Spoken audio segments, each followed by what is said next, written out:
Hello verse welcome to Python left Telugu. ఈరోజు మనం networking devices గురించి తెలుసుకుందాం. నెట్వర్కింగ్ డివైసెస్ అంటే ఇవి బేసిక్ డివైసెస్ మూడే అనమాట. Hub, switch and router.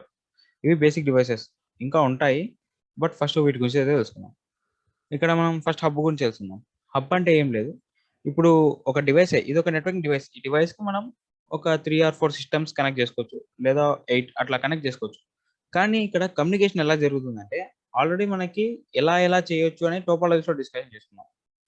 కానీ ఇక్కడ కమ్యూనికేషన్ జరగాలంటే ఫర్ ఎగ్జాంపుల్ 1 అనేది 4కి డేటా సెండ్ చేయాలి. ఈ 1 అనేది 4కి డేటా సెండ్ చేయాలి అని అనుకుంటే సెండ్ చేస్తుంది. సెండ్ చేసినప్పుడు 4కి మాత్రమే వెళ్ళదు, అందరికీ వెళ్తుంది. ఓకే, ఇది మీకు బస్ టోపాలజీలా కనిపించవచ్చు, కానీ అట్లా కాదు. ఫర్ ఎగ్జాంపుల్ 1, 4 వద్దు, 2, 3 తీసుకుందాం. ఈ 2 అనేది 3కి డేటా సెండ్ చేయాలి. 2 అనేది 3కి డేటా సెండ్ చేయాలంటే 2 హబ్కి సెండ్ చేస్తుంది. హబ్ ఏం చేస్తుందంటే అన్నిటికీ సెండ్ చేస్తుంది. అంటే దీన్ని బ్రాడ్కాస్ట్ చేస్తుంది అనమాట. బ్రాడ్కాస్ట్ అంటే అన్నిటికీ సెండ్ అవ్వడం, 1 to all. ఈ డేటా ఏదైతే బ్రాడ్కాస్ట్ అయిందో అప్పుడు 2, 3కి మాత్రమే సెండ్ చేయాలి. కాబట్టి ఆ మెసేజ్లో ఆల్రెడీ డెస్టినేషన్ యొక్క మ్యాక్ అడ్రస్ అనేది ఉంటుంది. అది ఆల్రెడీ మనం మ్యాక్ అడ్రస్ వీడియో డిస్కషన్ చేసుకున్నాం, మీరు కావాలంటే వెళ్ళి చూసి ఇచ్చేయండి. ఈ మ్యాక్ అడ్రస్ అనేది ఉంటుంది కాబట్టి 3 సిస్టమ్ అనేది యాక్సెప్ట్ చేస్తుంది ఆ మెసేజ్. బట్ ఈ 1, 4 రిజెక్ట్ చేస్తాయి దాని మ్యాక్ అడ్రస్ కాబట్టి, కాదు కాబట్టి. కానీ ఇక్కడ 1, 4 అనేది ఆ మెసేజ్ చూడగలవు, అంటే యాక్సెప్ట్ చేస్తే చూడగలవు. మా ఈజీగా పాసిబుల్ అనమాట. ఇప్పుడు మనం ప్రాక్టికల్‌గా చూసుకుంటే వైట్ షార్క్ అనే టూల్ యూజ్ చేసి ఈజీగా చూసేయొచ్చు. అంటే ఏమేం డేటా అనేది ట్రాన్స్‌ఫర్ అవుతుంది అని. అంటే మనం సెండ్ చేసే డేటా అంత సెక్యూర్ కాదనమాట. అదే కాకుండా ఈ 2 నుంచి 3కి ఎళ్ళేటప్పుడు మళ్ళీ 1 నుంచి 4కి కమ్యూనికేట్ అవ్వాలంటే అవ్వలేం. ఇది ఓన్లీ హాఫ్ డూప్లెక్స్ అనమాట. హాఫ్ డూప్లెక్స్ అంటే తెలిసిందే, ఒకరు మాత్రమే మాట్లాడాలి. ఒకరు అయిపోయిన తర్వాతే ఇంకొకరు మాట్లాడాలి. వాకీ టాకీ లాగా అనమాట. లేదా మన గూగుల్ అసిస్టెంట్ లాగా అనమాట. ఈ హబ్ డివైస్ అనేది ఎలా ఉంటదంటే ఇలా ఉంటుంది. దీనికి ఒక 8 పోర్ట్స్ వచ్చాయి. అక్కడ మనం ఆ పోర్ట్స్‌లో కనెక్ట్ చేసుకుంటాం అనమాట. ఓకే, నెక్స్ట్ వచ్చేసి మనం స్విచ్ గురించి తెలుసుకుందాం. ఈ స్విచ్ అంటే ఏం లేదు. స్విచ్ అంటే కొంచెం ఇంటెలిజెంట్ అనమాట హబ్ కన్నా. ఏం లేదు, అక్కడ వాడికి ఏం తెలీదు హబ్‌కి. కానీ స్విచ్‌కి ప్రతి సిస్టమ్ యొక్క మ్యాక్ అడ్రెస్ తెలుసు. ఇది ఒక టేబుల్ మెయింటైన్ చేస్తుంది. మెమరీ ఉందని చెప్పాం కదా! మెమరీ ఉన్నప్పుడు మెమరీలో ఏదో ఒకటి స్టోర్ చేసుకుంటది. ఆ స్టోరేజ్ ఏం చేసుకుంటుందంటే ఇదే కంటెంట్ యాక్సెసిబుల్ మెమరీ అంటారు ఈ టేబుల్‌ని. క్యాట్ టేబుల్ అంటారు.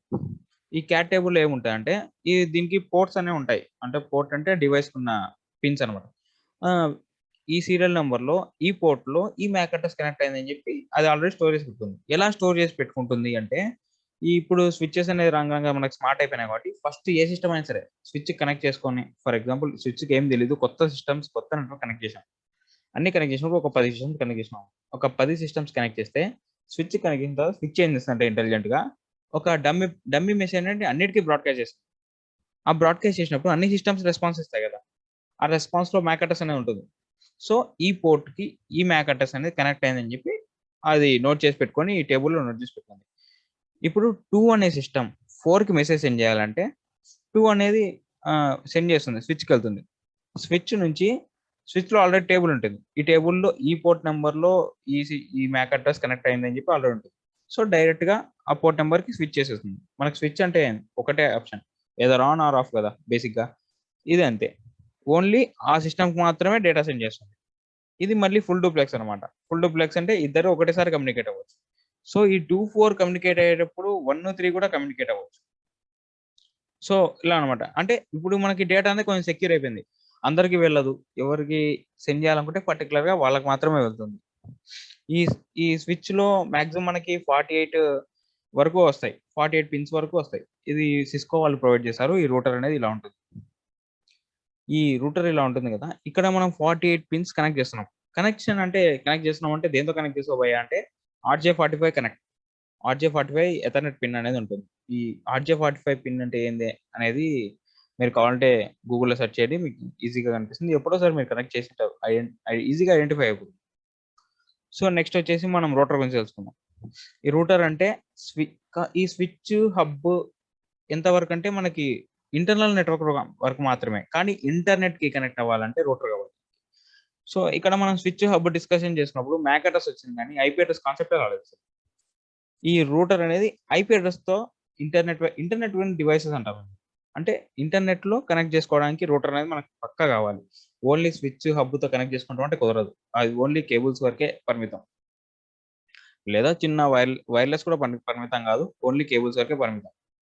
సో ఈ రూటర్తో మనం ఏం చేస్తామంటే, ఈ రూటర్లో ఒక నెట్వర్క్ ఐడి ఉంటుంది ప్రతిదానికి. ఈ నెట్వర్క్ ఐడి, హోస్ట్ ఐడి అనేది ఏందనేది ఐపీ అడ్రస్ మా వీడియోలో డిస్కషన్ చేసుకున్నాం. మీరు కావాలంటే ఆ వీడియో చూసి ఇచ్చేయండి. ఓకే, ఈ నెట్వర్క్ ఐడి, ఈ రూటర్ కూడా ఒక టేబుల్ మెయింటైన్ చేస్తుంది. ఈ రూటర్స్ కూడా చాలా స్మార్ట్ అయిపోయినాయి ఈ మధ్య. దీనికి ఒక టేబుల్ ఉంటుంది. ఆ టేబుల్లో దీని ఒక నెట్వర్క్ ఐడి, ఏ యొక్క నెట్వర్క్ ఐడిలో ఎక్కడెక్కడ అని చెప్పి దానికి ఆల్రెడీ రూటింగ్ యాక్సెస్ టేబుల్ అనేది ఉంటుంది. సో ఈ నెట్వర్క్ ఐడి, హోస్ట్ ఐడి ఏంటి అనేది ఐపీ అడ్రస్ వీడియోలో బాగా డీటెయిల్ గా డిస్కషన్ చేశాను. దాన్ని ఒకసారి చూసేయండి. సో ఈ రూటర్ కి స్విచ్ అనేది కనెక్ట్ అయి ఉంటుంది. ఇక్కడ ఈ స్విచ్ లో ఎన్ని సిస్టమ్స్ ఉన్నా సరే ఇవన్నీ ఒక రూటర్ లో ఒకే నెట్వర్క్ ఐడి కింద ఉంటాయి. ఫర్ ఎగ్జాంపుల్, ఈ ఫస్ట్ రూటర్ అనేది ఫోర్త్ రూటర్ కి మెసేజ్ సెండ్ చేయాలనుకుంటే, అంటే ఫస్ట్ రూటర్ లో ఉన్న డివైస్ ఫోర్త్ రూటర్ లో ఉన్న డివైస్ కి మెసేజ్ సెండ్ చేయాలని అనుకుంటే సెండ్ చేస్తుంది. కానీ ఫోర్త్ రూటర్ యొక్క నెట్వర్క్ ఐడి మాత్రమే మనకు ఆ డిస్ప్లే అవుతుంది. ఆ ఫోర్త్ రూటర్ యొక్క నెట్వర్క్ ఐడి డిస్ప్లే అప్పుడు ఈ రూటర్ ఏం చేస్తుంది, ఆ రూటర్కి సెండ్ చేస్తుంది. ఆ రూటర్ సెండ్ చేస్తే ఆ రూటర్ అక్కడ ఉన్న స్విచ్ కి సెండ్ చేస్తుంది. స్విచ్ ఏం చేస్తుంది, అప్పుడు ప్యాకెట్స్ అవుతుంది. ఐ మీన్ డేటా అనేది మనకి ఎప్పుడు ప్యాకెట్స్ లోనే వెళ్తుంది కాబట్టి ఆ స్విచ్ అనేది ప్యాకెట్స్ అవుతుంది. ప్యాకెట్ లో ఏముంటుంది అంటే డెస్టినేషన్ మ్యాక్ అడ్రస్ అని ఉంటుంది. ఆల్రెడీ మనకి స్విచ్ లో టేబుల్లో మ్యాక్ అడ్రస్ అనేది ఏదైతే ఉందో దానికి వెంటనే మెసేజ్ సెండ్ చేసేస్తుంది. సో ఆ డెస్టినేషన్ సిస్టమ్ అనేది రిసీవ్ చేసుకుంటుంది. ఇక్కడ నేను లాస్ట్ సిస్టమ్ కి సర్వర్ కనెక్ట్ చేశాను. ఫర్ ఎగ్జాంపుల్, ఫస్ట్ లో సెకండ్ సిస్టమ్ అనేది google.com వెబ్ పేజ్ ని రిక్వెస్ట్ చేసింది అనుకున్నాం. ఓకే, ఈ నెట్వర్క్ ఐడి కానీ నెట్వర్క్ ఆ రూటర్ తెలుసు కాబట్టి ఈ నెట్వర్క్ పంపిస్తుంది. ఇక్కడ సర్వర్ పంపిస్తుంది, సర్వర్ రిక్వెస్ట్ యాక్సెప్ట్ చేస్తుంది, రెస్పాన్స్ పంపిస్తుంది google.com వెబ్ పేజ్ అనేది. కానీ ఈ వెబ్ పేజ్ పంపివ్వాలి అంటే ఇక్కడ ఉన్న రూటర్కి వెళ్తుంది, ఆ నెట్వర్క్ ఐడికి వెళ్తుంది. ఆ నెట్వర్క్ ఐడి నుంచి డైరెక్ట్ గా స్విచ్కి వెళ్తుంది. స్విచ్ లో సిస్టమ్ 2 అనేది మనకి రిక్వెస్ట్ చేసింది. సో సిస్టమ్ 2 యొక్క మ్యాక్ అడ్రస్ అనేది స్విచ్ కి తెలుసు, సో పంపిస్తుంది. కానీ ఇక్కడ ఈ సర్వర్ దగ్గర ఉన్న రూటర్ మనం ఏమంటాం అంటే గేట్వే అంటాం. ఈ గేట్వే అనే పదం ఎందుకు వచ్చిందంటే ఎక్కడి నుంచి అయితే మనకి డేటా వచ్చింది అని కొంచెం తెలుసుకోవడానికి అనమాట. ఇది సింపుల్ గా కాన్సెప్ట్, మనం ఎక్కువ కష్టపడాల్సిన అవసరం లేదు దీనికి. ఈ రోజుకి ఇంతే. That's all for today. ఈ వీడియో నచ్చితే లైక్ చేయండి, షేర్ చేయండి, కామెంట్ చేయండి. And thanks for watching.